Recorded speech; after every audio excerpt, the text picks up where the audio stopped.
Hello everyone, this is an analysis presentation of stress analysis of curved beam in camber gimbal stabilizers. Team members Shiyan Cai, Aditya Dhaketa and Michael Lau.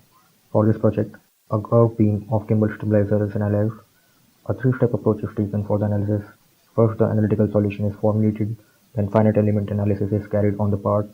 The results from both approaches are then compared. And lastly, an experimental validation plan is presented. Material properties and assumptions.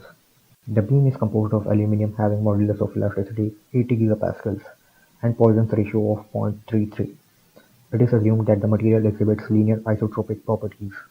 The deflections in the curved portion of the beam are assumed to be small, and cross-section of the beam is assumed to be rectangular to avoid complexities in the analytical solution. Here on the left we can see actual gimbal stabilizer. Curved beam connecting pan axis to roll axis is isolated as shown in the figure in the center. A simplified sketch showing loading condition is shown in the right. Problem description: a curved beam of three-axis gimbal system is subjected to a normal load of 0.0258 Newton and a moment of 0.053 Newton meter as shown in the figure. Determine the tangential stress and deflection along the curved beam. For the analytical solution, Winkelbach curved beam equation is used to calculate tangential stress. To calculate deformation, Castigliano's second theorem approach is used. Tangential stress calculation. To compute tangential stress, firstly neutral axis is evaluated, which comes out to be 0.099 mm. Tangential stress comes out to be minus 9.0639 into 10 raised to power 6 times y over 17.821 minus y Newton per meter squared. At the bottom we can see the values of tangential stress. The inner surface have compressive stress while the outer surface have the tensile. This graph shows variation of tangential stress at cross-section. It is to note that it is not linear, as the neutral axis is offset to centroidal axis.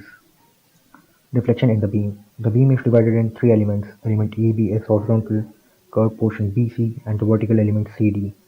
Total strain energy of member can be calculated by summation of strain energies of individual elements.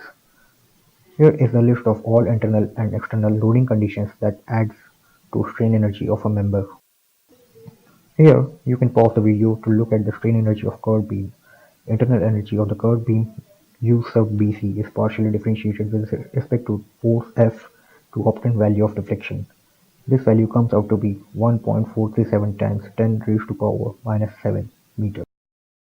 In the finite element analysis section, we make a full analysis: the total deformation, the deformation along tangential direction, the tangential stress on inner and outer surface, and the variables influence analysis. First, come to the boundary condition. FEA section uses the same assumption as the applied mechanism theory. The bottom surface is fixed, a force and a moment is applied on one of the ends of the beam. This is a plot for total deformation. Maximum deformation is 8.813 times 10 to negative 6 meter. These are plots for deformation along tangential direction. These plots are used to compare with results of deformation calculated in the applied mechanism theory. The maximum deformation on inner surface is 9.623 times 10 to negative 7 meter.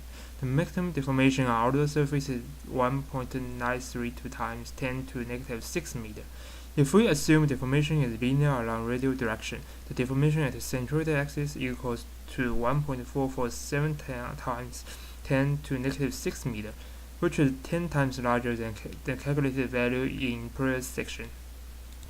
For the tangential stress, the maximum tangential stress on inner surface is 1.368 megapascal. The maximum tangential stress on outer surface is 1.175 megapascal. In the project, radius of centroid axis is selected as the primary variable.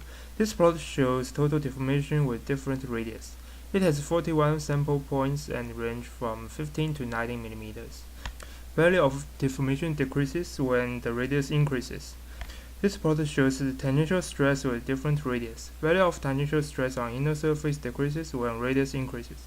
The tangential stress on outer surface changes very little according to this plot. The last section of the stress analysis of curved beams in camera and gimbal stabilizers is the experimental validation plan. The goals of the experimental validation plan is to determine the maximum tangential stress and vertical displacement and compare them to the values obtained through applied mechanics theory and finite element analysis. The setup for the experimental validation plan is presented in the diagram as shown. The camera gimbal system is fixed to a secure platform. A GoPro Hero 4 is used in order to accurately simulate the applied force and weight distribution. Strain gauges are placed on the inner and outer surfaces of the curved beam of the gimbal arm to measure the tangential strain through a change in resistance as the deformation occurs. And these strain values can be used to find the maximum tangential stress. The dial indicator is mounted on the side of the testing platform, and the tip of the probe registers the vertical height of the top of the gimbal arm through a small extension. The personnel hours required for the testing procedure is about 10 hours. This was estimated through the setup and testing of 5 different radii gimbal arms for 10 trials each. The bill of materials goes into more details on the components of the experiment validation plan. The main components include the camera gimbal, strain gauge, dial indicators, and electronics required to take the readings from the strain gauges. The strain gauges are wired using a Wheatstone bridge, which helps magnify the change in resistances. A camera placed in front of the gimbal setup is used to capture the tangential displacement of the curved beam. The results from the experimental validation plan has a few anticipated differences with both the applied mechanics theory and finite element analysis. The applied mechanics theory does not take into account the gradient of tangential stress along the surface.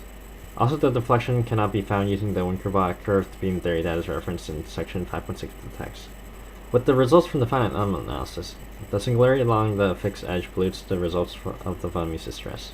This prevents the full accuracy of maximum tangential stress. Also, the placement of the strain gauge prevents the actual maximum tangential stress to be measured. Because the strain gauge is placed adjacent to the edge, there will be minor discrepancies in the value. The values for tangential stress obtained from the applied mechanics theory and finite element method converge with each other. The two methods of analysis yield a different value for deformation along the tangential direction, and the actual value needs to be obtained through experiment. In the real case, total deformation is much larger than tangential deformation. As the radius of the curved beam increases, the tangential stress of the inner surface and total deformation decrease, while the tangential stress on the outer surface remains very low.